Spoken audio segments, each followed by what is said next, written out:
Sebelum lanjut ke cerita selanjutnya, yuk subscribe dan like. Absen dulu di kolom komen ya ah.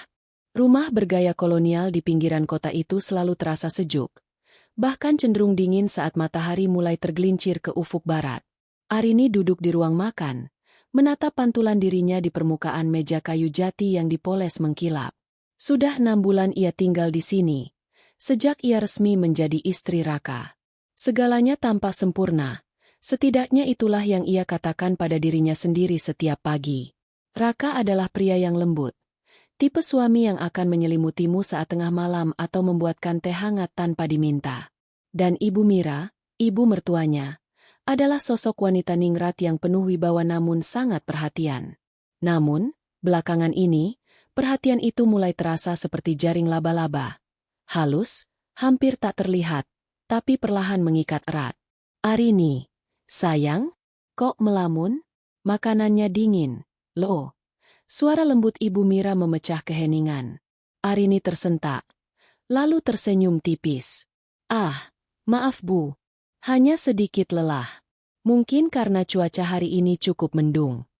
Raka, yang duduk di samping Arini, mengusap punggung tangan istrinya dengan ibu jari. Gerakannya tenang, namun Arini merasakan ada intensitas yang aneh dalam tatapan suaminya. Itulah sebabnya kamu harus istirahat tepat waktu, Rin. Tubuhmu itu aset kita yang paling berharga. Aku tidak ingin kamu jatuh sakit seperti orang kebanyakan. Kalimat Raka terdengar manis, tapi ada penekanan pada kata aset yang membuat bulu kuduk Arini meremang tanpa alasan yang jelas. Makan malam berlangsung tenang, hanya denting sendok dan garpu yang beradu dengan piring porselen mahal. Namun, Arini merasa ada yang janggal. Setiap kali ia mendongak, ia mendapati Ibu Mira sedang memperhatikannya. Bukan tatapan kasih sayang seorang ibu, melainkan tatapan seorang penilai yang sedang mengamati kualitas barang dagangan. Tepat pukul 20.45, seperti sebuah alarm yang sudah disetel secara otomatis, Ibu Mira berdiri. Ia menuju dapur dan kembali dengan sebuah nampan kecil perak. Di atasnya terdapat segelas air putih dan 2 butir pil berwarna ungu pekat. Sudah waktunya, Arini, ucap Ibu Mira. Suaranya datar, namun mengandung otoritas yang tak terbantahkan. Bu, apakah aku harus minum ini setiap malam? Maksudku, aku merasa sehat-sehat saja sekarang. Tidurku juga sudah mulai membaik. Ujar Arini mencoba menolak secara halus. Sejak 3 bulan lalu, ia diwajibkan meminum vitamin herbal. Ini dengan alasan untuk menjaga kebugaran dan membantu regenerasi sel saat tidur. Ibu Mira meletakkan gelas itu di depan Arini. Ini bukan sekadar vitamin biasa. Nak, ini resep turun-temurun keluarga kami. Lihat Raka. Dia tetap bugar meski bekerja keras, bukan? Itu karena ramuan ini. Kami hanya ingin yang terbaik untukmu, karena kamu adalah bagian dari keluarga ini sekarang. Raka mendekatkan wajahnya ke telinga Arini, membisikkan kata-kata yang seharusnya menenangkan namun justru terasa dingin. Minumlah, Rin. Demi aku. Aku ingin kamu selalu ada di sampingku, dalam kondisi terbaikmu. Aku tidak suka melihatmu pucat. Arini memandang kedua orang di depannya. Di bawah lampu kristal ruang makan yang remang, bayangan Raka dan Ibu Mira tampak memanjang di dinding, seolah-olah mereka adalah raksasa yang sedang mengepungnya. Dengan tangan yang sedikit gemetar, Arini mengambil pil itu. Ia memasukkannya ke dalam mulut dan meneguk air hingga tandas. Pintar, puji Ibu Mira. Sudut bibirnya terangkat, membentuk senyum yang tidak mencapai matanya. Hanya butuh waktu sekitar 15 menit bagi obat itu untuk bekerja. Arini mulai merasakan kelopak matanya seberat timah. Dunianya mulai berputar pelan, dan suara-suara di sekitarnya terdengar seperti bergema di bawah air. Ayo, sayang, aku antar ke kamar, kata Raka sambil merangkul bahu Arini yang sudah lemas. Sepanjang perjalanan menuju lantai 2, Arini merasa kakinya hampir tidak menapak lantai. Raka memapahnya dengan sangat hati-hati, seolah-olah Arini adalah porselen retak yang bisa hancur kapan saja.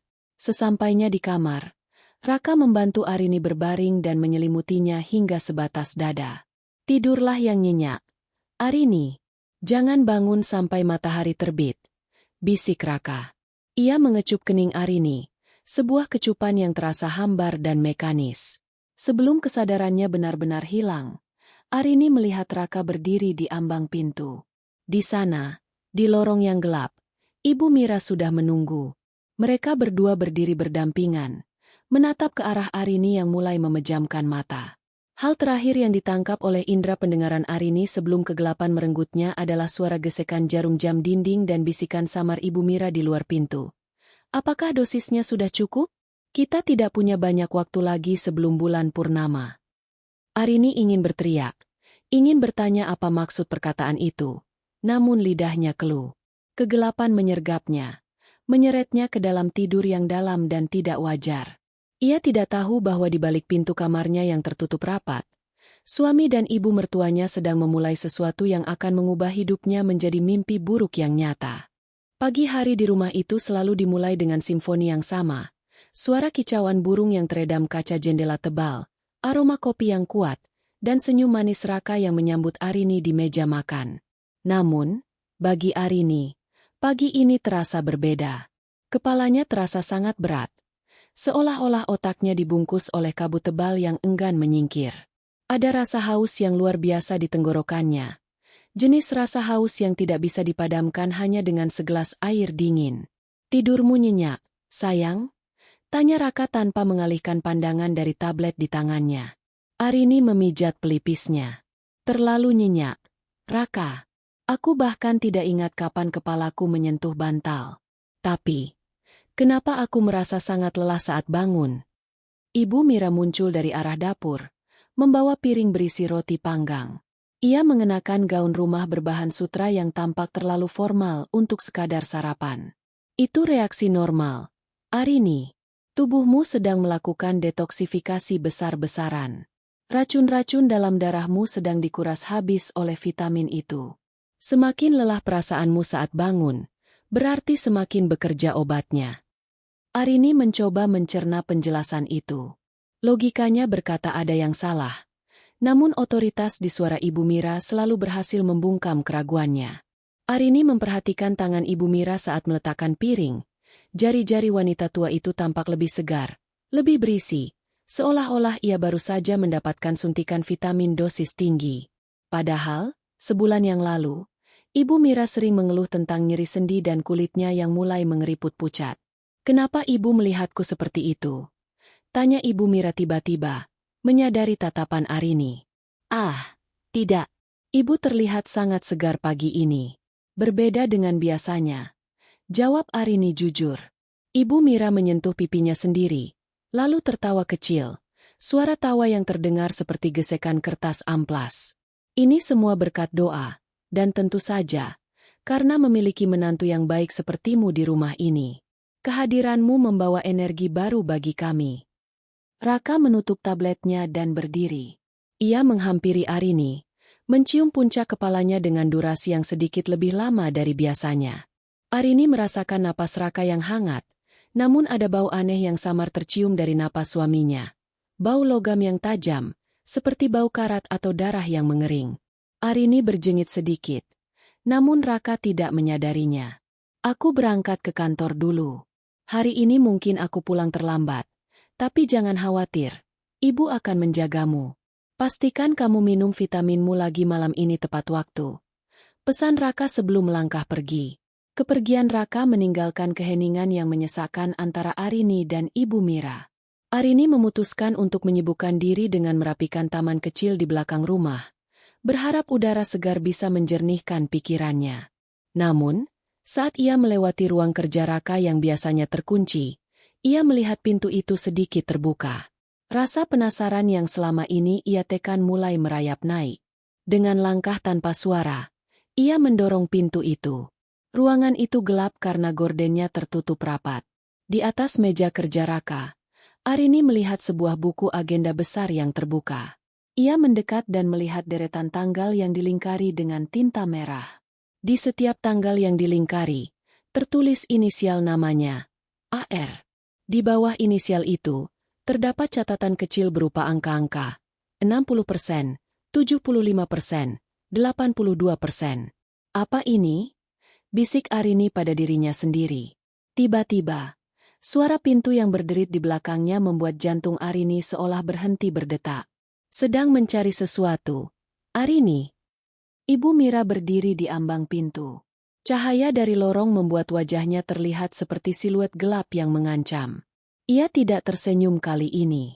Aku hanya ingin merapikan ruangan ini, Bu. Tadi pintunya terbuka sedikit. Jawab Arini dengan suara bergetar, mencoba menutupi ketakutannya. Ibu Mira melangkah masuk. Langkah kakinya tidak mengeluarkan suara sama sekali di atas karpet bulu. Ia menutup buku agenda itu dengan gerakan cepat. Raka tidak suka barang-barangnya disentuh. Ruangan ini adalah privasinya. Kamu tahu itu, bukan? Iya, Bu. Maafkan aku. Ibu Mira mendekat. Tangannya yang dingin memegang dagu Arini, memaksa menantu itu menatap matanya. Kamu terlihat pucat lagi. Nak, mungkin kamu butuh dosis yang sedikit lebih tinggi malam ini. Pergilah ke kamar. Istirahatlah. Jangan membuang energimu untuk hal-hal yang tidak perlu. Arini mengangguk patuh dan segera keluar dari ruangan itu. Namun, di dalam kepalanya, pertanyaan-pertanyaan mulai bermunculan. Apa arti persentase itu? Mengapa Raka mencatat jadwal tidurnya dengan begitu detail? Dan yang paling penting, mengapa ia merasa bahwa setiap kali ia meminum pil itu, ia bukan menjadi lebih sehat, melainkan menjadi lebih kosong? Sore harinya, Arini mencoba mencari tahu tentang pil ungu tersebut di internet. Namun, setiap kali ia mengetikkan deskripsi pil itu, tidak ada hasil yang cocok dengan merek atau komposisi herbal manapun. Pil itu tanpa label, tanpa kemasan resmi. Hanya botol kaca kecil tanpa nama yang disimpan Ibu Mira di lemari obat pribadinya yang terkunci. Ketegangan di rumah itu semakin memuncak saat malam tiba. Arini menyadari sesuatu yang lebih spesifik malam itu. Saat mereka makan malam, Raka tidak lagi banyak bicara. Ia justru lebih sering melihat jam tangannya, seolah-olah sedang menunggu sebuah pertunjukan besar yang akan segera dimulai. Jam 9 kurang 5 menit. Gumam Raka pelan. Hampir tak terdengar. Ibu Mira sudah bersiap di dapur. Kali ini, ia membawa nampan dengan gerakan yang lebih bersemangat. Hampir menyerupai sebuah tarian kecil yang aneh. Mata tua itu berkilat-kilat tertimpa cahaya lampu. Ini, Arini, vitamin spesialmu, kata Ibu Mira sambil meletakkan gelas dan pil itu. Arini menatap pil tersebut dengan perasaan mual. Ia teringat tatapan Ibu Mira di ruang kerja tadi siang. Ia teringat angka-angka persentase di buku agenda Raka. Sebuah insting bertahan hidup yang purba mendadak bangkit dalam dirinya. Ia harus tahu apa yang terjadi saat ia tidak sadarkan diri. Terima kasih, Bu, kata Arini dengan nada setenang mungkin. Ia mengambil pil itu, memasukkannya ke dalam mulut, lalu meminum airnya dengan tegukan besar. Namun, dengan teknik yang sudah ia latih di dalam kamar mandi sore tadi, ia menjepit kedua pil itu di antara gusi dan pipi bagian dalamnya, di tempat yang paling dalam sehingga tidak akan terlihat saat ia berbicara. Habiskan airnya, sayang, perintah Raka lembut. Namun matanya mengawasi tenggorokan Arini, memastikan ada gerakan menelan. Arini menelan air itu dengan suara yang sengaja diperjelas. Sudah, aku merasa sangat mengantuk sekarang. Bolehkah aku langsung ke kamar? Raka dan Ibu Mira saling pandang. Sebuah senyuman puas tersungging di wajah mereka berdua. Senyuman yang membuat Arini merasa seolah-olah ia baru saja menyerahkan lehernya ke pisau jagal. Tentu, sayang. Mari, aku bantu, kata Raka. Saat Raka membimbingnya menuju tangga, Arini harus mengerahkan seluruh kemampuan aktingnya. Ia membuat langkahnya gontai, kepalanya terkulai ke bahu Raka, dan matanya dibuat setengah terpejam. Di dalam mulutnya, pil itu mulai terasa pahit dan sedikit lumer. Namun ia bertahan sekuat tenaga untuk tidak menelannya. Di dalam kamar, Raka membaringkannya. Arini memejamkan mata sepenuhnya saat Raka menyelimutinya. Ia merasakan tangan Raka membelai pipinya dengan lembut.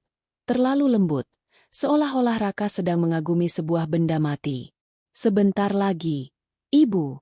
Dia sudah di titik maksimal, bisik Raka, Suaranya terdengar sangat dekat di telinga Arini. Arini mendengar suara pintu kamar yang ditutup, namun tidak dikunci.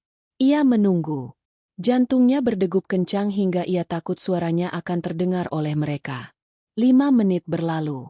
10 menit. Tiba-tiba, ia mendengar suara gesekan di dinding kamarnya. Bukan dari arah pintu, melainkan dari arah lemari pakaian besar yang menempel permanen di dinding. Suara langkah kaki yang berat terdengar mendekat. Arini tetap diam, mengatur napasnya agar tetap teratur dan dalam. Ia merasakan ada seseorang, atau beberapa orang, berdiri tepat di samping tempat tidurnya. Bau logam yang tajam itu kembali tercium. Kali ini lebih kuat dari sebelumnya. Bawa cawannya, suara Ibu Mira terdengar. Namun kali ini suaranya lebih berat, seolah berasal dari kerongkongan yang berbeda. Kita harus mengambilnya sebelum tengah malam. Arini merasakan selimutnya disingkap perlahan. Tangannya yang dingin mulai gemetar. Namun ia mati-matian menahannya. Ia harus melihat. Ia harus tahu. Dengan sangat perlahan, hampir tak terlihat, Arini membuka sedikit celah di mata kirinya. Di bawah cahaya remang lampu tidur, ia melihat suaminya, Raka, sedang memegang sebuah pisau kecil perak yang diukir dengan simbol-simbol aneh. Dan di sampingnya, Ibu Mira berdiri dengan sebuah cawan emas di tangannya. Wajahnya tampak jauh lebih muda, namun matanya benar-benar hitam tanpa bagian putih sedikit pun.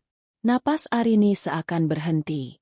Ternyata, selama ini mereka tidak sedang merawatnya. Mereka sedang memanennya. Ketakutan adalah sebuah gelombang dingin yang menghantam dada Arini, membuatnya merasa seolah-olah paru-parunya membeku. Di bawah temaram lampu tidur yang hanya menyisakan bayangan-bayangan panjang, ia menyaksikan pemandangan yang menentang segala logika medis yang ia ketahui.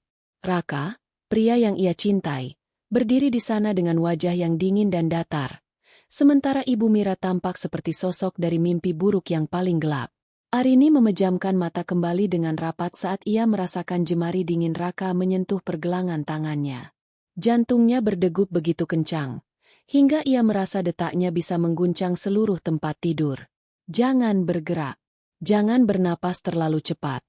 Perintahnya pada diri sendiri dalam hati. Di dalam mulutnya, sisa-sisa pil ungu yang mulai melumer itu terasa pahit luar biasa, membakar selaput lendirnya dengan rasa getir kimiawi yang tajam.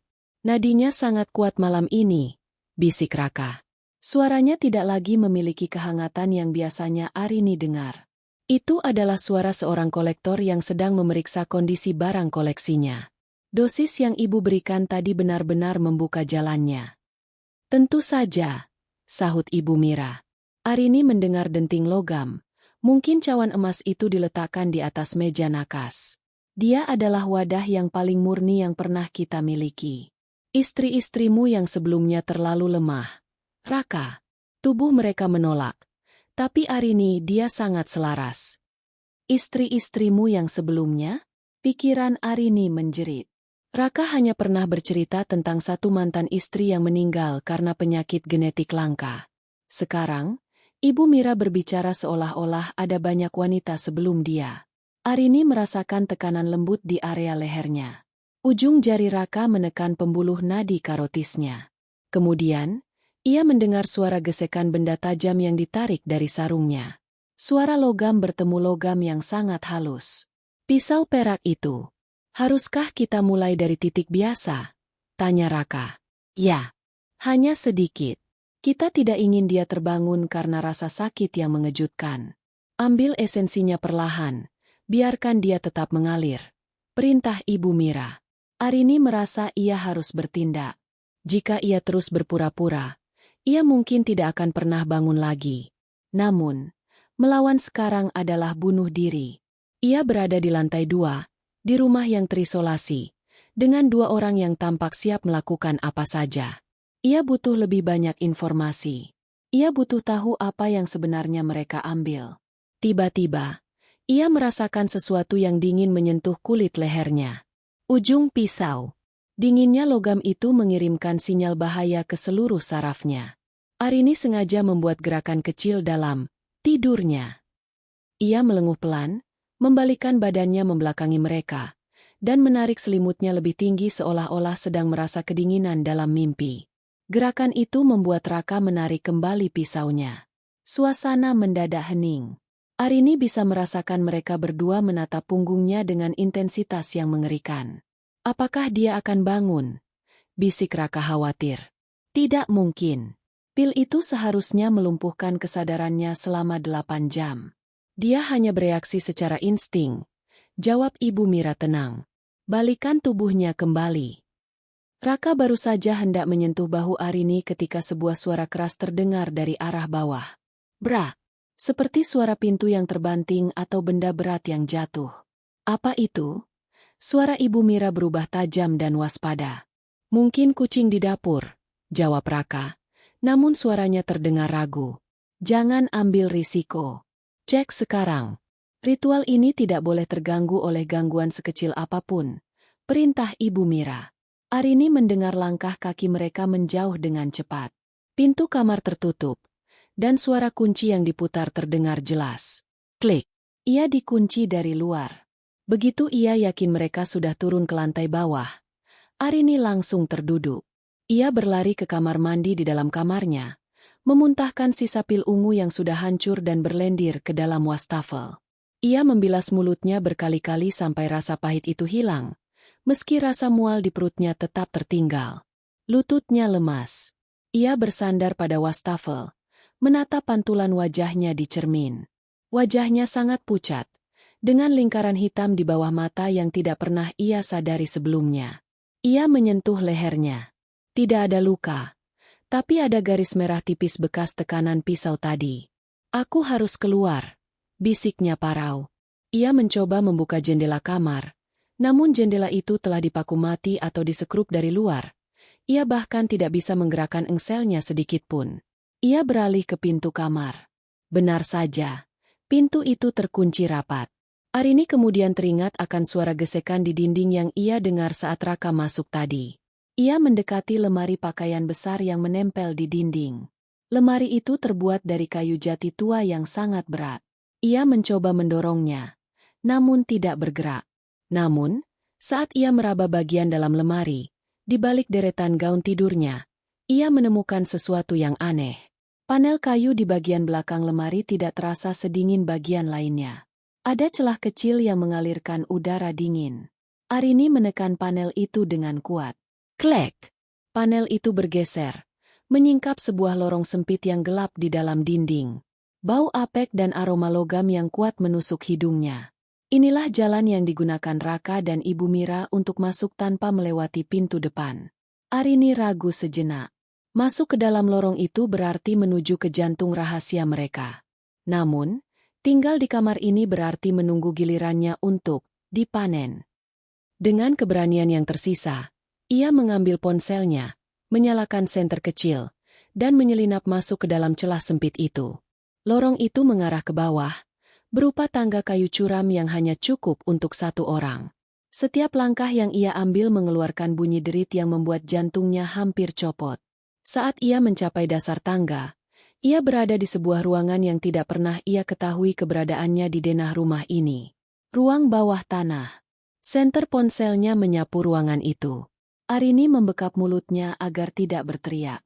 Di tengah ruangan, terdapat sebuah meja operasi tua yang dikelilingi oleh simbol-simbol yang digambar dengan cairan merah gelap yang sudah mengering. Di sudut ruangan, ada deretan botol kaca yang berisi cairan berwarna perak metalik yang berkilau. Dan yang paling mengerikan adalah sebuah papan pengumuman di dinding. Di sana, terdapat foto-foto wanita. Ada 4 wanita berbeda. Di bawah setiap foto, terdapat tanggal pernikahan dan tanggal kematian. Foto terakhir adalah foto dirinya, Arini, yang diambil secara sembunyi-sembunyi saat ia sedang tidur. Di bawah fotonya, tertulis sebuah catatan dengan tulisan tangan Ibu Mira yang rapi. Subjek 5. Kecocokan darah 98%. Transfer energi dimulai pada bulan purnama pertama. Sisa waktu, 3 hari. Jadi ini alasannya. Bisik Arini dengan air mata yang mulai mengalir. Aku bukan istri. Aku adalah baterai. Tiba-tiba, suara langkah kaki terdengar dari atas kepala, Tepat di posisi ia berdiri. Suara Raka terdengar melalui celah di langit-langit ruangan itu. Ibu, kucing itu hanya menjatuhkan vas. Mari kembali ke atas. Kita harus menyelesaikan bagian ini sebelum darahnya kembali mendingin. Arini mematikan senter ponselnya. Kegelapan total menyelimutinya. Ia terjebak di ruang bawah tanah, sementara para pemangsanya sedang menuju kembali ke kamarnya untuk menemukannya yang hilang. Kegelapan di ruang bawah tanah itu terasa padat, seolah-olah udara di sana memiliki massa yang menekan dada Arini. Setelah mematikan senter ponselnya, ia hanya bisa mengandalkan indera pendengarannya yang kini menajam karena adrenalin. Suara langkah kaki di atas kepalanya terdengar seperti dentuman drum yang mengiringi detak jantungnya yang tidak beraturan. Kring, kring. Suara kecil itu terdengar dari sudut ruangan. Arini tersentak. Ia meraba-raba dalam gelap, mencoba mencari sumber suara. Ternyata itu adalah sebuah jam beker tua yang jarum detiknya masih berputar, diletakkan di atas tumpukan berkas kusam. Di samping jam itu, ia merasakan permukaan halus sebuah bingkai foto. Ia tidak berani menyalakan lampu ponselnya lagi, namun cahaya bulan yang sangat tipis menembus ventilasi kecil di langit-langit. Cukup bagi matanya yang mulai terbiasa dengan kegelapan untuk melihat sebuah wajah dalam foto itu. Itu adalah foto Raka dengan seorang wanita cantik berambut panjang. Wanita itu tersenyum lebar, namun matanya tampak sayu, persis seperti yang dirasakan Arini beberapa minggu terakhir. Di bawah bingkai itu, ada sebuah buku catatan kecil bersampul kulit yang sudah mengelupas. Ibu, dia tidak ada di tempat tidur. Suara teriakan Raka dari lantai atas menggelegar melalui celah kayu. Arini membeku. Ia bisa membayangkan ekspresi Raka yang panik atau marah. Apa? Cepat cari. Dia tidak mungkin pergi jauh dengan dosis setinggi itu.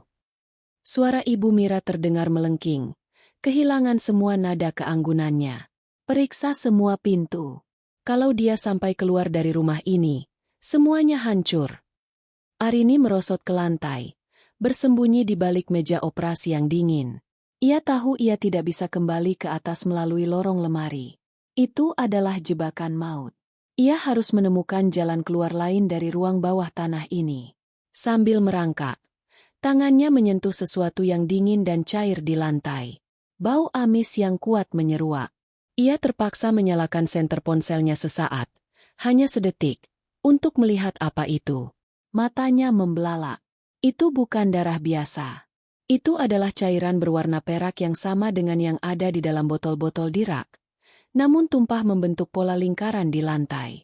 Di tengah lingkaran itu, terdapat sebuah rekorder suara tua. Dengan tangan gemetar, Arini menekan tombol play. Siapapun yang menemukan rekaman ini lari. Suara seorang wanita terdengar di balik desis statis. Suaranya serak dan terputus-putus. Namaku Siska. Aku istri ketiga Raka. Mereka tidak membunuhmu dengan cepat. Mereka mencurimu. Ibu Mira sakit, jiwanya membusuk, dan dia butuh tubuh muda untuk tetap hidup. Raka bukan suamimu. Dia adalah gembala. Dia mencari domba untuk disembelih ibunya. Suara itu terhenti karena rekaman berakhir. Arini merasa mual. Jadi benar, Raka adalah kaki tangan ibunya sendiri dalam skema gila ini. Duk! Duk! Duk! Suara langkah kaki menuruni tangga kayu di dalam dinding terdengar. Mereka sudah menemukan jalan rahasia itu. Arini! Kamu di bawah? Suara Raka memanggil. Namun nada bicaranya sangat tidak alami. Itu adalah jenis suara yang digunakan seseorang untuk memanggil hewan peliharaan yang tersesat. Keluar, Rin. Kamu sedang sakit. Obat itu membuatmu berhalusinasi. Jangan takut pada kami. Arini mematikan napasnya. Ia merayap ke bagian paling gelap dari ruangan itu, di belakang tumpukan peti kayu tua yang berdebu. Dari celah peti, ia melihat seberkas cahaya senter masuk ke ruangan. Raka muncul dari balik panel rahasia, memegang pisau perak yang tadi. Di belakangnya, Ibu Mira mengikuti dengan langkah yang anehnya terlihat lebih lincah daripada biasanya. Dia ada di sini, desis Ibu Mira. Ia mengendus udara seperti predator. Aku bisa mencium ketakutannya. Wangi ketakutan adalah bumbu terbaik untuk ritual ini. Rin, jangan mempersulit keadaan, kata Raka. Suaranya mulai terdengar tidak sabar. Kalau kamu keluar sekarang, aku berjanji prosesnya tidak akan sakit. Ibu hanya butuh sedikit lagi. Hanya sedikit. Arini melihat sebuah celah sempit di belakang peti. Sebuah saluran pembuangan air atau ventilasi udara yang cukup besar untuk dilewati tubuhnya yang kini mulai mengurus.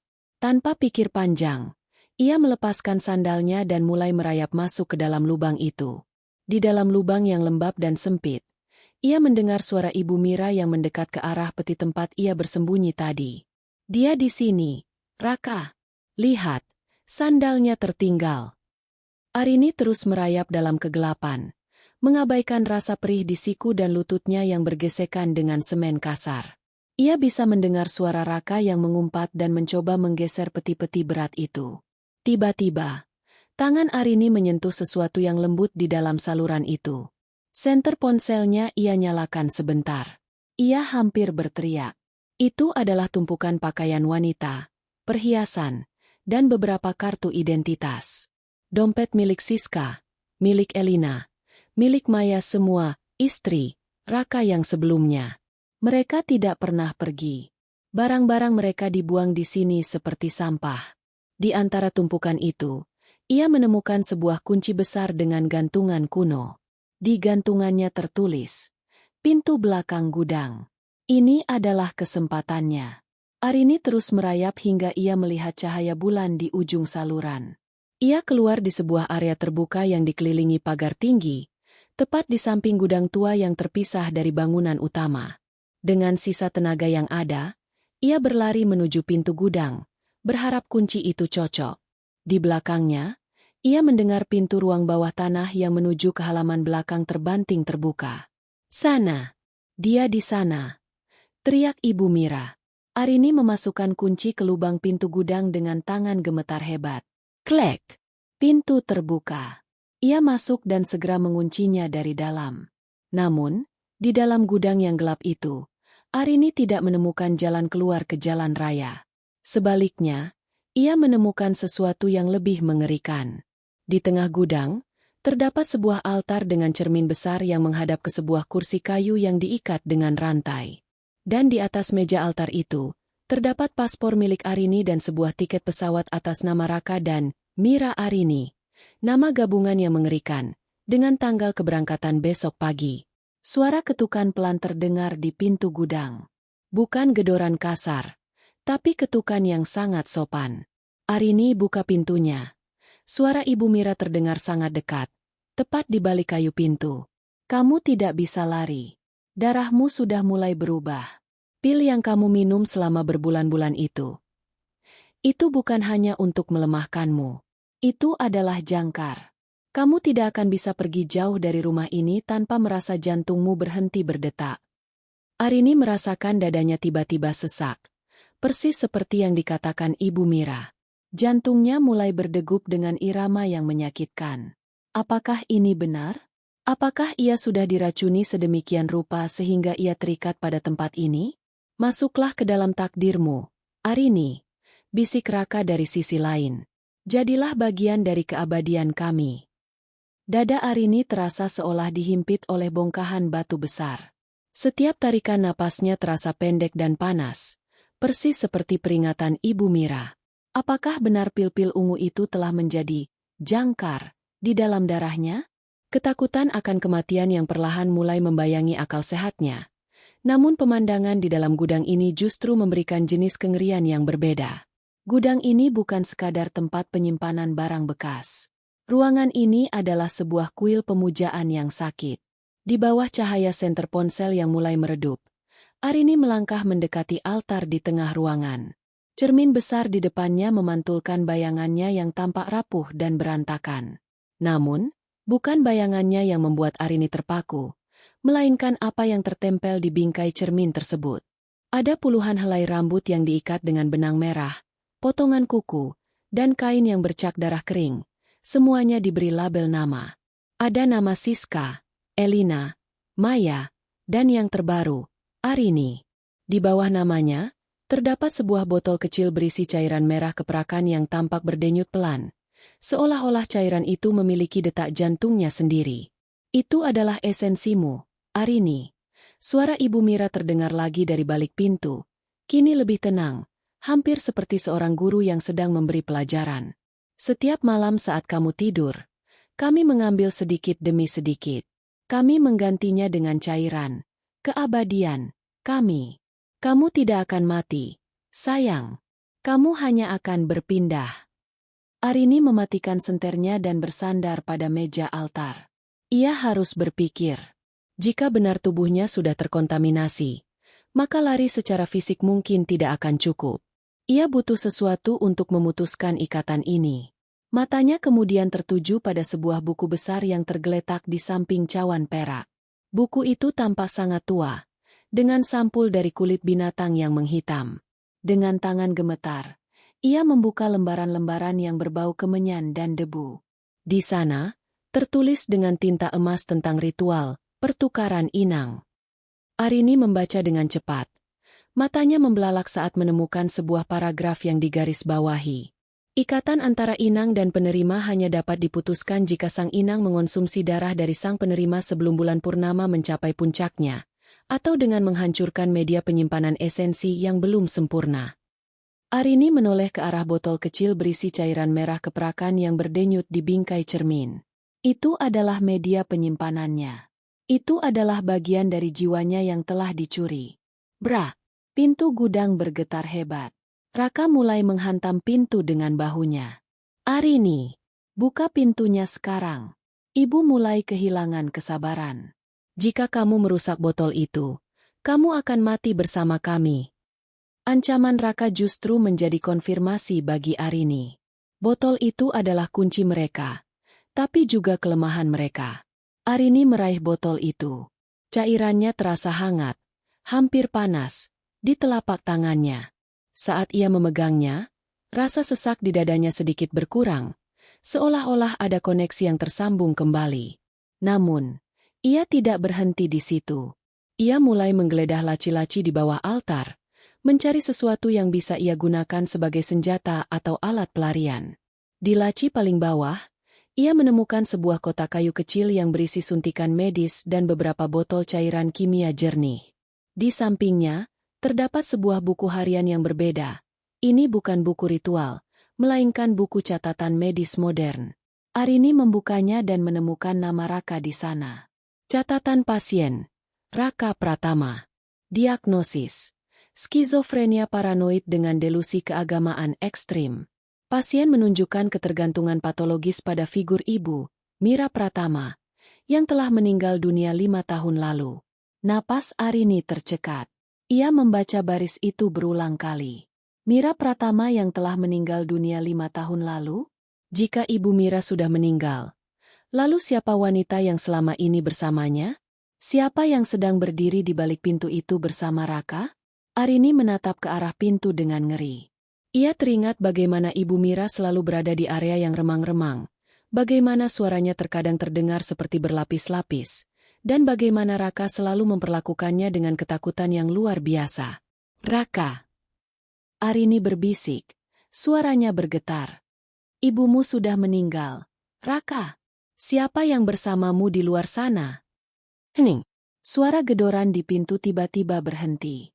Keheningan yang mengikuti terasa lebih menakutkan daripada suara hantaman tadi. Arini bisa mendengar suara napas berat Raka di balik kayu pintu. Jangan dengarkan dia, Raka. Suara Ibu Mira terdengar.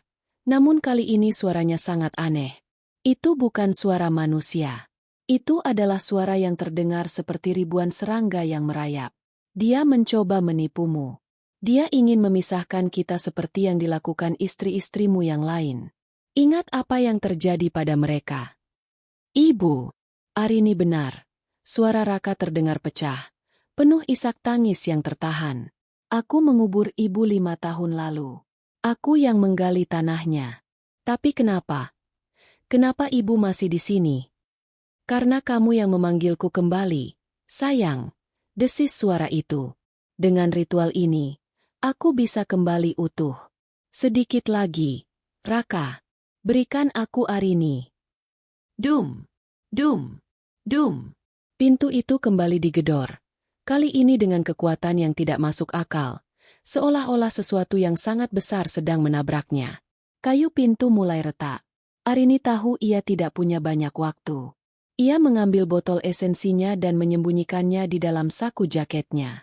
Ia kemudian mengambil salah satu botol cairan kimia jernih dari laci, alkohol murni, dan korek api yang ada di atas meja ritual. Jika Ibu Mira adalah sesuatu yang dipanggil kembali dari kegelapan, mungkin api bisa menghentikannya. Atau setidaknya, api bisa memberikan pengalihan yang cukup bagi Arini untuk lari. Pintu gudang itu akhirnya jebol. Daun pintunya terlepas dari engselnya dan menghantam lantai dengan suara menggelegar. Raka berdiri di sana. Matanya merah dan wajahnya basah oleh air mata. Namun, yang membuat Arini hampir pingsan adalah sosok yang berdiri di belakang Raka. Itu bukan lagi Ibu Mira yang anggun. Sosok itu adalah bayangan hitam yang tinggi, dengan wajah yang hanya berupa kulit pucat yang tertarik kencang tanpa mata, mengenakan pakaian sutra milik Ibu Mira yang kini tampak compang-camping. Tangan bayangan itu berada di bahu Raka. Kuku-kukunya yang hitam panjang menusuk ke dalam daging suaminya. Berikan esensinya. Sosok itu mengerang. Suaranya bergema di dalam kepala Arini. Arini berdiri tegak di balik altar. Tidak akan. Ia menyiramkan alkohol ke atas tumpukan berkas dan kain ritual di atas meja, lalu menyalakan korek api. Dalam sekejap, api berkobar tinggi, menciptakan dinding panas antara dirinya dan makhluk itu. Raka, lari! Teriak Arini. Namun Raka hanya diam, menatap api itu dengan tatapan kosong. Makhluk di belakangnya mengeluarkan jeritan melengking yang memekakan telinga. Sebuah suara yang seolah-olah merobek kenyataan. Arini memanfaatkan momen itu untuk berlari menuju jendela kecil di bagian belakang gudang yang biasanya digunakan untuk memasukkan kayu bakar. Ia memecahkan kacanya dengan kursi kayu, mengabaikan rasa perih saat pecahan kaca menggores lengannya, dan melompat keluar ke dalam kegelapan malam yang dingin. Di belakangnya, gudang itu mulai dilahap api. Namun ia masih bisa mendengar suara tertawa Ibu Mira yang mengerikan di tengah kobaran api itu. Arini terus berlari, menggenggam botol esensinya erat-erat. Ia tidak tahu kemana ia pergi. Ia hanya tahu bahwa ritual itu baru saja memasuki babak yang paling berdarah. Kegelapan di ruang bawah tanah itu terasa lebih pekat daripada malam di luar sana.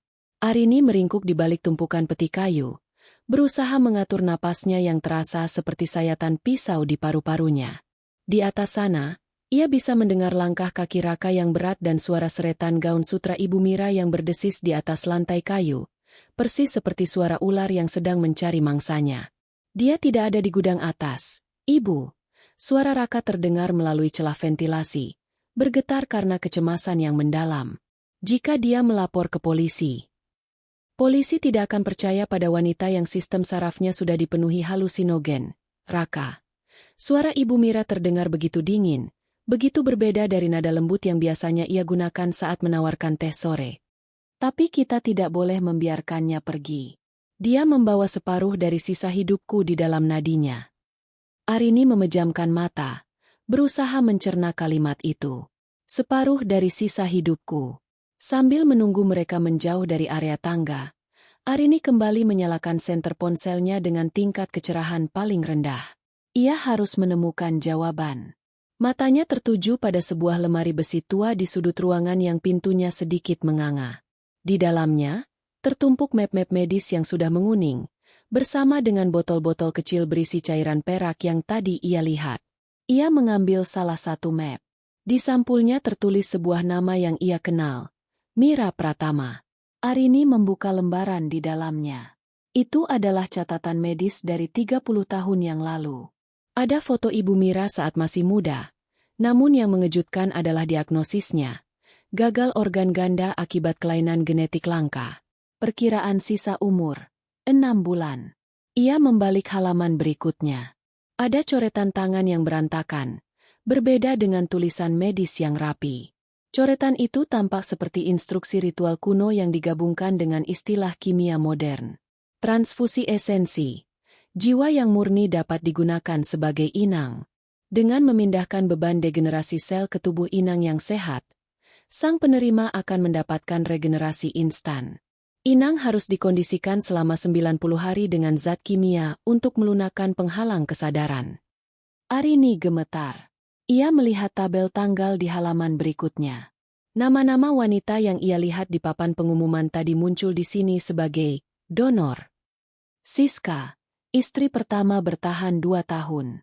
Elina, istri kedua bertahan 18 bulan.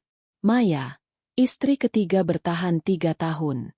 Di samping setiap nama, ada catatan tentang bagaimana mereka dibuang setelah tubuh mereka tidak lagi mampu menahan beban penyakit Ibu Mira yang dipindahkan ke mereka. Mereka tidak meninggal karena sakit alami. Mereka meninggal karena tubuh mereka dipaksa menua puluhan tahun hanya dalam waktu singkat. Jadi ini rahasia umur panjangnya, bisik Arini dengan ngeri. Dia tidak pernah sembuh. Dia hanya memindahkan kematiannya ke orang lain. Dan Raka. Raka mencarikan korban baru setiap kali korban lama habis masanya. Tiba-tiba, sebuah foto jatuh dari selipan map. Itu adalah foto Raka saat masih kecil, berdiri di samping seorang wanita yang terlihat sangat tua dan kurus kering, terbaring di tempat tidur. Namun, di foto berikutnya, wanita yang sama terlihat jauh lebih muda dan segar setelah pernikahan pertama Raka. Arini menyadari sebuah kenyataan yang lebih mengerikan. Raka tidak melakukannya karena terpaksa. Ia melakukannya karena pengabdian yang gila. Ia mencintai ibunya sedemikian rupa sehingga ia rela mengorbankan setiap wanita yang ia nikahi untuk menjaga ibunya tetap hidup. Cinta Raka adalah sebuah bentuk penyakit.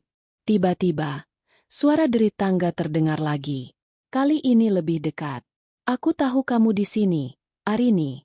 Suara Ibu Mira bergema di ruang bawah tanah. Aku bisa merasakan detak jantungmu. Itu adalah detak jantung yang aku pinjamkan padamu setiap malam lewat pil-pil itu. Kamu tidak bisa bersembunyi dari pemilik aslimu. Arini segera mematikan ponselnya. Ia merayap di lantai, mencoba mencari jalan keluar lain. Namun, di sudut ruangan, ia justru menemukan sesuatu yang lebih mengejutkan. Di balik tirai hitam yang berdebu, terdapat sebuah tabung kaca besar berisi cairan pengawet. Di dalamnya, melayang sesosok tubuh yang sudah sangat keriput dan hancur, namun masih menunjukkan tanda-tanda kehidupan yang samar melalui kabel-kabel yang terhubung ke mesin di sampingnya. Itu adalah tubuh asli Ibu Mira. Arini tersentak mundur. Jika tubuh asli Ibu Mira ada di sana, lalu siapa yang selama ini berjalan di atas sana? Siapa yang berbicara padanya setiap hari? Ia teringat istilah transfer energi dalam buku itu. Sosok Ibu Mira yang ia lihat sehari-hari hanyalah sebuah proyeksi atau wadah sementara yang dibentuk dari energi yang dicuri dari para istri Raka. Sosok itu adalah hantu yang diberi makan oleh darah dan kehidupan Arini. Raka, lihat ini. Suara Ibu Mira terdengar tepat di balik tumpukan peti. Dia menemukan rahasia kita. Sayang sekali. Padahal aku ingin dia menyerah dengan tenang. Cahaya senter yang kuat menyinari wajah Arini. Raka berdiri di sana, memegang sebuah alat suntik berisi cairan ungu yang sangat pekat. Matanya tampak kosong, seolah jiwanya sendiri sudah lama mati bersama para istrinya yang terdahulu. Maafkan aku, Arini, kata Raka datar. Ibu butuh dosis tambahan malam ini. Kamu terlalu banyak bergerak. Itu membuang-buang energi yang seharusnya milik ibu. Arini berdiri, mencoba menahan rasa mual dan takutnya. Raka, lihat tabung itu. Itu ibumu. Dia sudah seharusnya pergi. Kamu membunuh orang-orang demi sesuatu yang sudah mati. Dia tidak mati selama aku masih bisa melihatnya berjalan. Teriak Raka. Suaranya pecah menjadi tangisan histeris. Kamu tidak tahu rasanya kehilangan. Arini, aku tidak akan membiarkan dia pergi. Raka menerjang maju. Arini menghindar, menyambar sebuah botol kimia dari meja dan melemparkannya ke arah Raka. Botol itu pecah di lantai, mengeluarkan uap yang menyengat. Dalam kekacauan itu, Arini melihat sebuah pintu kecil di balik tabung kaca, pintu pembuangan limbah. Tanpa pikir panjang, ia melompat ke arah pintu itu, mengabaikan teriakan kemarahan Ibu Mira yang kini terdengar seperti suara monster dari kegelapan. Ia meluncur turun ke sebuah saluran yang gelap dan lembab, membawa rahasia umur panjang keluarga Pratama yang berlumuran darah. Arini terhempas ke dasar saluran pembuangan yang dingin dan berlumut. Bau busuk sisa kimia dan kelembapan tanah menyengat indera penciumannya. Namun rasa sakit di sekujur tubuhnya jauh lebih mendominasi. Ia merangkak keluar dari ujung pipa yang bermuara di sebuah parit tersembunyi di tepi hutan belakang rumah. Hujan mulai turun, menyamarkan air mata yang mengalir di pipinya yang kotor. Ia menyandarkan punggungnya pada batang pohon besar, mencoba mengatur napasnya yang tersengal. Tangannya meraba saku jaket. Masih ada satu butir pil ungu yang sempat ia selundupkan dari meja makan tadi malam sebagai barang bukti. Ia menatap benda kecil itu di bawah cahaya bulan yang redup. Pil yang selama ini ia anggap sebagai bentuk perhatian, nyatanya adalah pisau jagal yang menguliti nyawanya perlahan-lahan. Jadi ini alasannya, bisiknya dengan suara serak. Setiap kali ia meminum pil ini, Arini akan jatuh ke dalam tidur yang menyerupai kematian. Dalam keadaan tanpa pertahanan itu, tubuhnya menjadi ladang yang bebas dipanen. Ia teringat bagaimana setiap pagi ia bangun dengan memar halus di pergelangan tangan atau leher, yang selalu dijawab Raka sebagai, "Mungkin kamu gelisah saat tidur." Sekarang ia tahu, memar itu adalah bekas pemasangan alat untuk menarik energinya. Pil itu bukan sekadar obat tidur. Itu adalah zat penghancur sistem imun dan peruntuh dinding kesadaran. Dalam istilah medis, mungkin itu adalah sedatif dosis tinggi yang dicampur dengan toksin pengencer darah, namun dalam konteks kegilaan Raka, itu adalah racun yang membuat jiwa Arini menjadi lunak. Tanpa kesadaran untuk melawan, esensi kehidupannya bisa dialirkan dengan mudah melalui perangkat-perangkat gaib dan medis yang ia lihat di ruang bawah tanah tadi. Tiba-tiba, rasa sakit yang luar biasa menghantam kepalanya. Pandangannya berputar, dan dunianya seolah terbalik. Arini jatuh berlutut, mencengkeram tanah basah. Ia merasakan sesuatu merayap di bawah kulitnya, seperti ribuan larva yang bergerak dari ujung jari menuju jantungnya. Jangkar itu sedang menariknya kembali. Ibu Mira benar. Pil itu mengandung semacam zat ketergantungan biologis yang telah memodifikasi sel-sel tubuh Arini. Jika ia menjauh terlalu jauh dari sumber energi di rumah itu, atau jika ia melewatkan dosis berikutnya, tubuhnya akan mengalami syok hebat. Jantungnya mulai berdegup dengan irama yang menyakitkan. Seolah-olah organ itu berusaha melompat keluar dari dadanya. "Aku tidak boleh mati di sini," geram Arini, memaksakan dirinya untuk tetap sadar. Ia menyadari bahwa selama ini, perhatian berlebihan dari Raka dan Ibu Mira hanyalah proses penggemukan sebelum penyembelihan. Mereka memberinya makanan terbaik, memastikan dia tidak stres, dan memberinya vitamin tersebut agar kualitas energi yang mereka panen tetap berada di level tertinggi. Ia bukan lagi seorang istri, ia adalah baterai organik yang sedang dikuras habis. Dengan sisa tenaga yang ada, Arini mencoba membedah pil di tangannya menggunakan kuku. Di tengah pil ungu itu, ia menemukan sebuah inti kecil berwarna hitam pekat yang mengeluarkan bau seperti belerang. Ia teringat catatan di map medis tadi.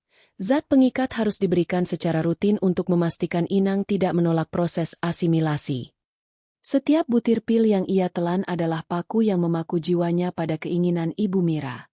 Pil itu menghancurkan kemampuannya untuk berpikir jernih, membuatnya menjadi wanita penurut yang selalu tersenyum meski tubuhnya semakin rapuh. Tanpa sadar, Arini telah menjadi pecandu bagi racunnya sendiri.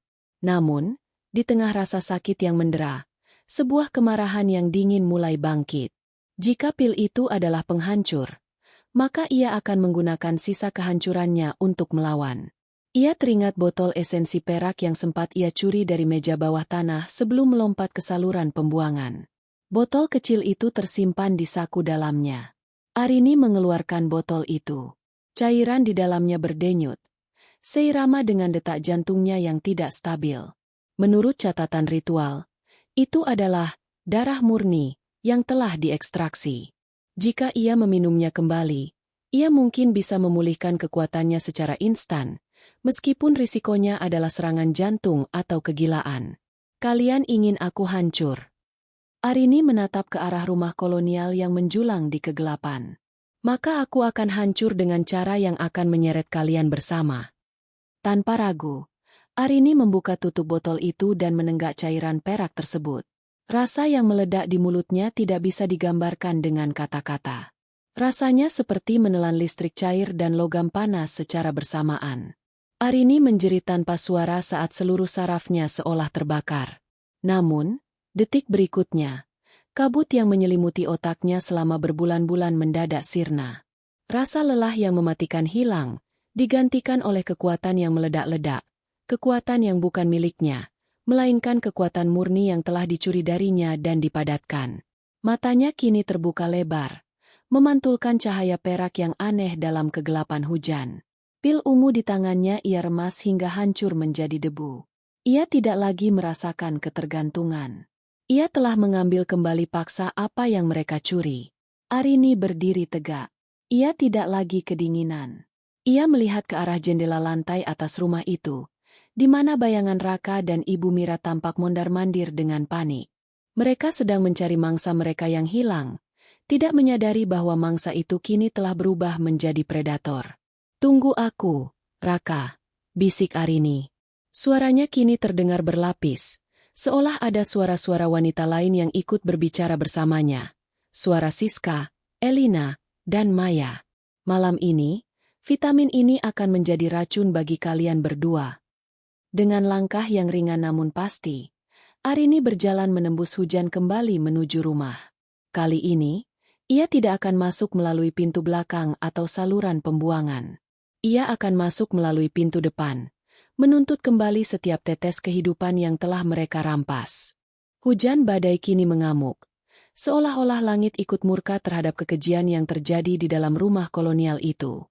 Arini melangkah menembus gerbang belakang, namun ia tidak langsung menuju bangunan utama. Instingnya yang kini tajam berkat cairan perak yang ia telan membawanya ke sebuah bangunan kecil yang hampir rubuh di sudut terjauh lahan tersebut. Bekas rumah penjaga yang sudah bertahun-tahun dibiarkan mati tanpa lampu. Ia membutuhkan tempat untuk mengatur strategi sebelum menghadapi Raka dan ibunya. Namun, saat ia mendorong pintu kayu yang rapuh itu, Arini membeku. Di dalam ruangan yang hanya diterangi oleh kilatan petir dari luar, duduk seorang pria tua dengan pakaian compang-camping. Rambutnya putih panjang dan tak terawat. Namun matanya yang cekung menatap Arini dengan ketajaman yang tidak wajar. Akhirnya, suara pria itu serak, seperti gesekan batu. Ada yang berhasil kembali setelah meminum esensi itu tanpa terbakar dari dalam. Arini mengangkat sepotong kayu tajam, bersiap menyerang. "Siapa kamu? Apakah kamu bagian dari kegilaan Raka?" Pria itu tertawa kecil, suara tawa yang penuh dengan kepahitan. "Aku adalah bagian dari masa lalu yang mereka coba kubur. Namaku Pak Danu. Aku adalah penjaga rumah ini, sebelum Raka membawa istri pertamanya, Siska." Arini menurunkan kayunya sedikit, namun tetap waspada. "Kamu tahu apa yang mereka lakukan?" "Aku melihat semuanya, Nak." Pak Danu berdiri dengan gemetar, bersandar pada tongkat kayu. "Aku melihat bagaimana Siska yang ceria berubah menjadi bayangan yang layu. Aku mencoba memperingatkannya, tapi Raka mengunci setiap celah. Saat Siska habis, mereka membuangnya ke sumur tua di bawah gudang. Aku mencoba melaporkan mereka, tapi keluarga Pratama punya uang dan pengaruh. Mereka membuatku terlihat gila dan mengurungku di sini sebagai tahanan rumah." Arini mendekat, merasakan aura kesedihan yang mendalam dari pria tua ini. "Kenapa mereka melakukan ini, Pak? Siapa Ibu Mira sebenarnya?" Pak Danu memberi isyarat agar Arini mendekat ke jendela yang menghadap ke rumah utama. "Wanita yang kamu lihat sehari-hari itu bukan manusia utuh. Ibu Mira yang asli sudah mati secara klinis 30 tahun lalu. Tapi dia adalah penganut ilmu hitam yang terobsesi pada keabadian. Dia menemukan cara untuk mengikat jiwanya pada dunia ini melalui garis keturunan laki-lakinya. Raka adalah pelayan, sekaligus jangkarnya. Setiap istri yang dinikahi Raka dipilih berdasarkan kecocokan golongan darah dan energi spiritual. Kalian bukan istri, kalian adalah kantong darah dan wadah jiwa." "Tapi aku baru saja meminum kembali esensiku." Arini menyentuh dadanya yang masih terasa panas. "Aku merasa kuat, tapi aku juga merasa berbeda." Tentu saja. Pak Danu menatap mata Arini yang kini memiliki semburat perak. Kamu telah membalikkan prosesnya. Cairan itu adalah kehidupan murni yang sudah diolah. Dengan meminumnya kembali, kamu tidak hanya mengambil milikmu, tapi juga sebagian kecil dari kekuatan ibu yang sudah tercampur di sana. Kamu sekarang adalah anomali dalam ritual mereka. Bagaimana cara menghentikannya? Tanya Arini tegas. Aku tidak ingin lari lagi. Aku ingin mereka membayar apa yang mereka lakukan pada Siska, Elina, Maya, dan aku. Pak Danu meraba-raba di bawah tempat tidur tuanya dan mengeluarkan sebuah kotak kayu kecil yang dibungkus kain kafan hitam. Di dalamnya terdapat sebuah botol kecil berisi cairan berwarna kuning pekat dan sebuah belati tua yang karatan namun terasa memiliki berat yang tidak biasa. Ini adalah penawar balik, kata Pak Danu. Cairan ini dibuat dari ekstrak tumbuhan yang tumbuh di atas tanah makam yang murni. Jika kamu bisa memasukkan ini ke dalam minuman atau makanan mereka, atau menyuntikannya langsung ke tubuh ibu, itu akan memutus hubungan antara jiwa parasitnya dan tubuh proyeksinya. Begitu hubungan itu putus, dia akan kembali ke tubuh aslinya yang membusuk di ruang bawah tanah, dan Raka akan kehilangan pelindungnya. Arini mengambil botol itu. Dan belati ini. Itu untuk Raka. Suara Pak Danu melemah. Raka bukan lagi manusia sepenuhnya. Dia telah meminum darah ibunya sendiri untuk tetap awet muda. Belati ini pernah digunakan untuk ritual penguburan leluhur mereka. Hanya ini yang bisa melukai kulitnya yang sudah diperkuat oleh ilmu hitam. Tiba-tiba, suara raungan mengerikan terdengar dari arah rumah utama. Lampu-lampu di rumah itu berkedip-kedip merah. Arini bisa merasakan getaran di tanah. Sebuah kemarahan yang meluap dari sosok Ibu Mira, yang menyadari bahwa mangsanya telah bersekutu dengan musuh lamanya. Mereka datang, bisik Pak Danu. Pergilah, Arini. Aku akan mengalihkan perhatian mereka dari sini. Gunakan pintu rahasia di bawah dapur. Itu satu-satunya jalan yang tidak mereka jaga karena mereka pikir kamu takut kembali ke sana. Pak Danu, ikutlah denganku, ajak Arini. Pria tua itu menggeleng. Waktuku sudah habis sejak lama. Aku hanya bertahan hidup untuk melihat hari ini. Pergilah. Balaskan dendam para wanita yang suaranya telah mereka bungkam. Arini memeluk Pak Danu sekilas. Lalu berlari keluar menembus badai. Di belakangnya, ia mendengar pintu rumah penjaga itu didobrak paksa. Ia tidak menoleh. Namun ia mendengar teriakan Raka yang memanggil namanya dengan suara yang kini terdengar berlapis. Seperti ada ribuan serangga yang berbicara dari dalam tenggorokannya. Arini merangkak melalui semak-semak dan berhasil mencapai pintu kecil di bawah dapur. Saat ia masuk, suasana di dalam rumah sudah berubah total. Dinding-dindingnya seolah bernapas, berdenyut dengan warna keunguan yang menjijikan. Aroma logam dan busuk kini begitu kuat hingga membuat matanya perih. Ia berjalan berjinjit melewati lorong dapur. Di sana, ia melihat pemandangan yang membuatnya hampir muntah. Di atas meja makan, terdapat sisa-sisa jamuan malam ini. Bukan makanan normal, melainkan cawan-cawan berisi cairan perak dan potongan daging mentah yang masih berdenyut. Arini, aku tahu kamu di sini, sayang. Suara Raka bergema dari arah ruang tengah. Arini segera bersembunyi di balik lemari besar. Dari celah persembunyiannya, ia melihat Raka berjalan perlahan. Wajah suaminya kini tampak retak, dengan garis-garis hitam yang menjalar dari leher hingga ke pipinya. Di belakangnya, sosok bayangan Ibu Mira melayang. Kakinya tidak menyentuh lantai. Wajahnya tertutup kain tipis yang terus-menerus meneteskan cairan hitam. Kenapa kamu lari, nak? Suara Ibu Mira terdengar manis namun mematikan. Kami hanya ingin memberimu keabadian. Kamu akan menjadi bagian dari kami selamanya. Tidak ada lagi rasa sakit. Tidak ada lagi penuaan. Hanya kita bertiga dalam rumah ini, untuk selama-lamanya. Arini mencengkeram botol penawar di tangannya. Ia menyadari satu hal, ia tidak bisa menyerang mereka secara frontal. Ia harus memancing mereka ke tempat di mana ritual itu paling kuat sekaligus paling rapuh. Ruang bawah tanah, di depan tubuh asli Ibu Mira. Dengan sengaja, Arini menjatuhkan sebuah piring porselen. Prang! Di sana, teriak Raka. Arini berlari menuju pintu ruang bawah tanah. Ia sengaja membiarkan mereka melihat bayangannya.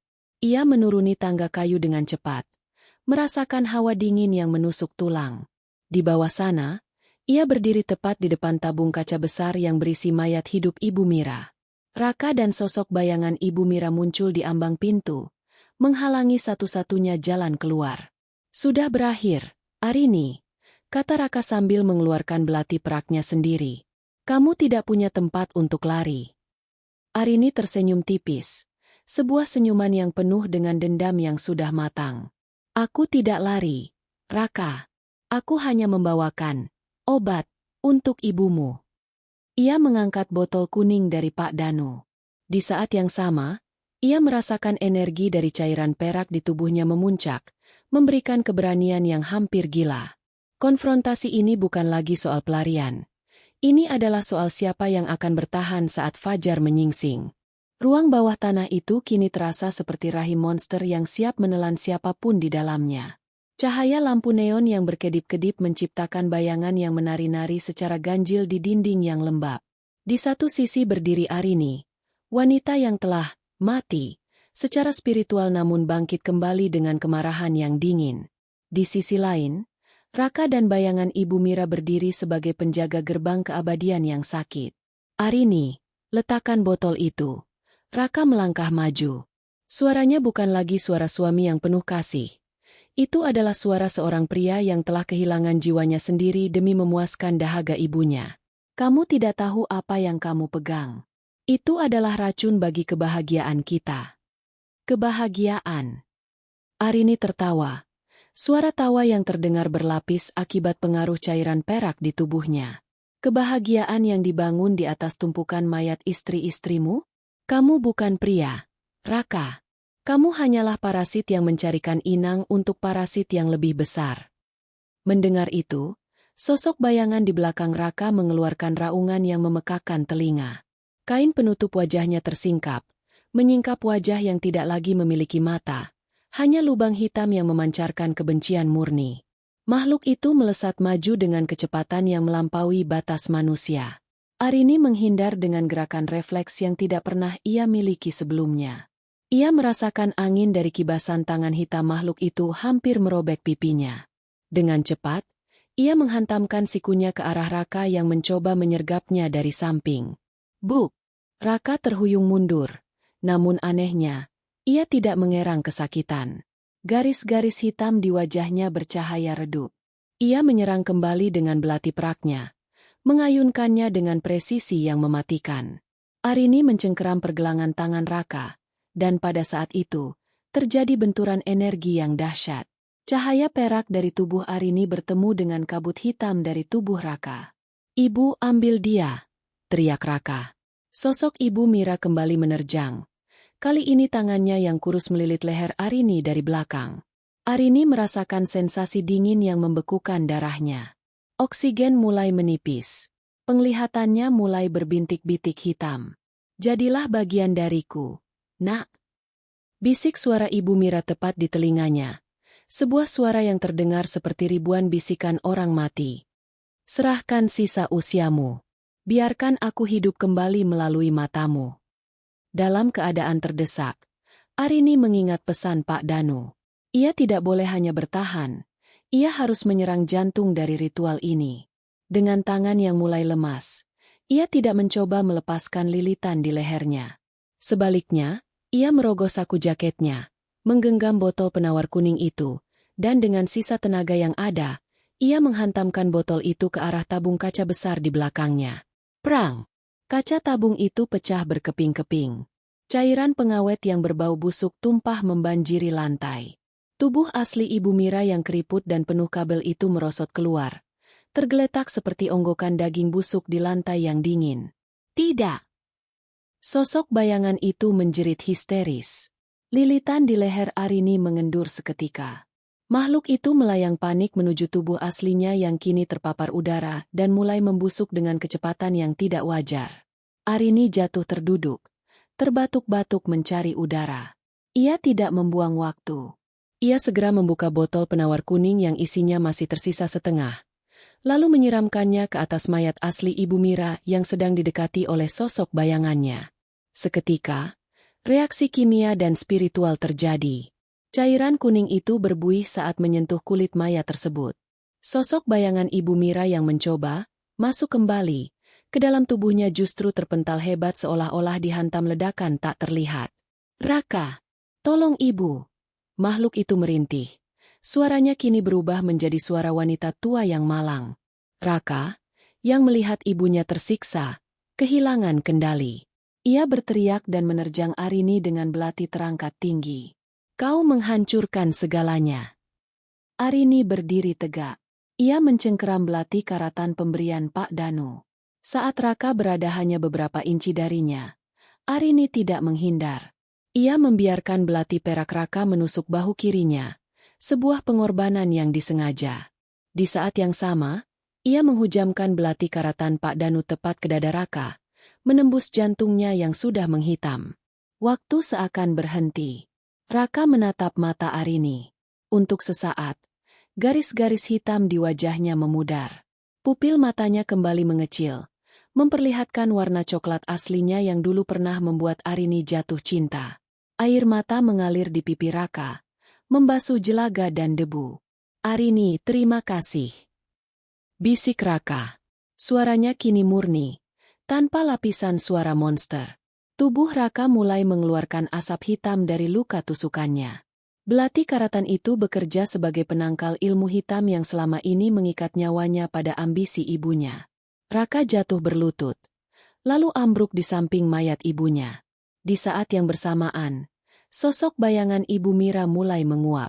Ia mencoba menggapai Arini satu kali lagi, namun tubuhnya pecah menjadi butiran abu hitam yang terbawa angin dingin yang tiba-tiba berembus di dalam ruangan itu. Arini berdiri di tengah kehancuran itu. Bahunya bersimbah darah, tubuhnya bergetar hebat, namun ia merasa bebas. Ikatan yang selama ini mencekiknya, baik melalui pil maupun melalui manipulasi emosional, telah putus total.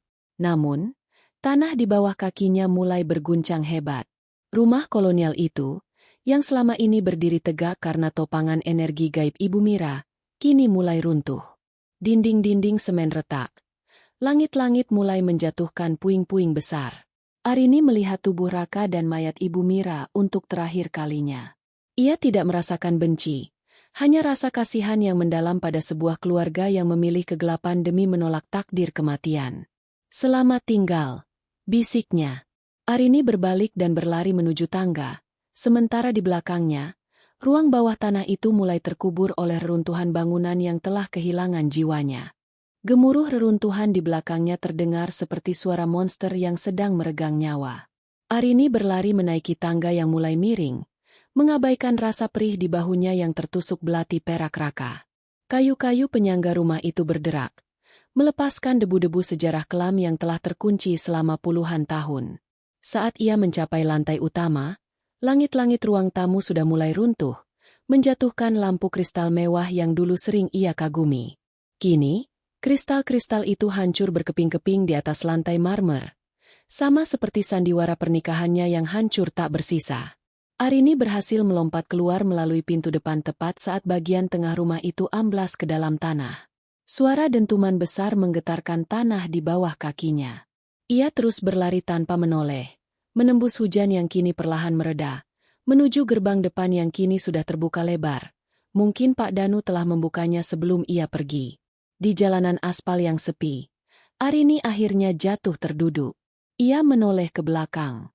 Rumah kolonial yang megah itu kini hanya tersisa puing-puing berasap yang perlahan ditelan kegelapan malam. Tidak ada lagi cahaya ungu. Tidak ada lagi aroma kemenyan. Semuanya telah terkubur, bersama Raka, Ibu Mira, dan rahasia-rahasia mengerikan mereka. Fajar mulai menyingsing di ufuk timur, membelah awan mendung dengan garis cahaya keemasan. Arini menatap telapak tangannya. Semburat warna perak di bawah kulitnya mulai memudar. Namun ia masih bisa merasakan kekuatan asing itu mengalir di dalam nadinya. Ia tidak lagi merasa lemah. Tubuhnya yang dulu layu akibat pil-pil itu kini terasa padat dan tangguh. Cairan esensi yang ia minum kembali telah mengubah struktur selnya secara permanen. Ia telah selamat. Namun ia bukan lagi Arini yang dulu. Beberapa jam kemudian, tim penyelamat dan polisi tiba setelah mendapat laporan dari warga sekitar tentang ledakan dan runtuhnya rumah tersebut. Arini ditemukan sedang duduk tenang di tepi jalan, memandang matahari terbit dengan tatapan yang kosong namun tajam. Penyelidikan berlangsung selama berbulan-bulan. Polisi menemukan sisa-sisa kerangka manusia di bawah runtuhan gudang dan ruang bawah tanah, tulang belulang Siska, Elina, dan Maya yang selama ini dianggap hilang atau meninggal karena sakit.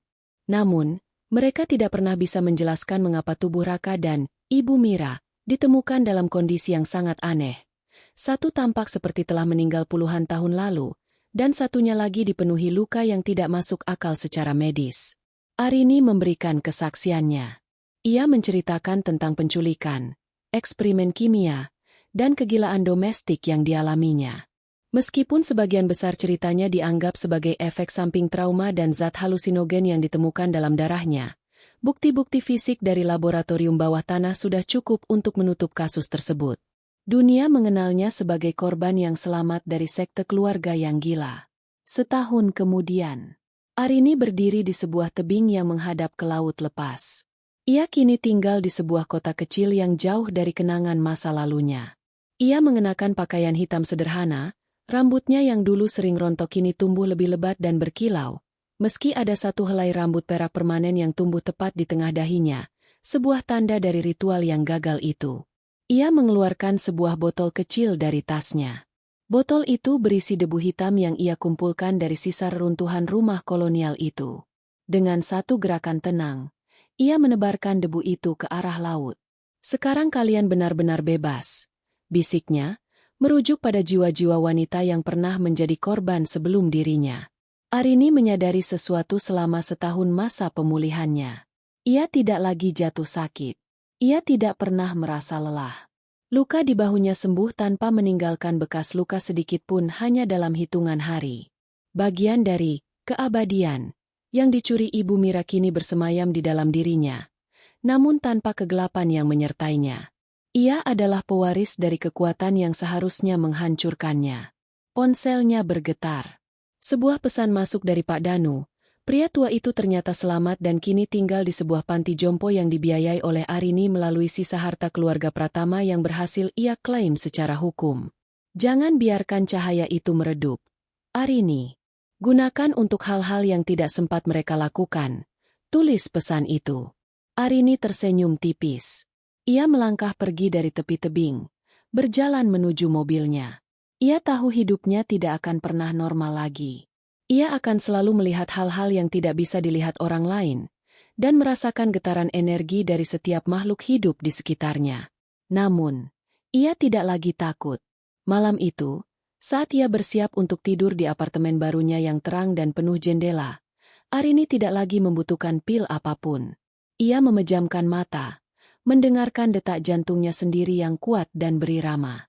Di balik kelopak matanya, ia tidak lagi melihat kegelapan yang mengancam, melainkan cahaya perak yang jernih. Setiap malam, suami dan ibu mertuanya menunggu ia tertidur untuk mengambil nyawanya. Tapi sekarang, setiap malam, Arini tidur dengan tenang, karena ia tahu bahwa dialah yang memegang kendali atas hidupnya sendiri. Dan siapapun yang mencoba menyentuh cahayanya di masa depan, akan menghadapi kekuatan yang telah bangkit dari balik kematian. Cerita berakhir di sini. Namun perjalanan Arini sebagai wanita yang melampaui takdir baru saja dimulai.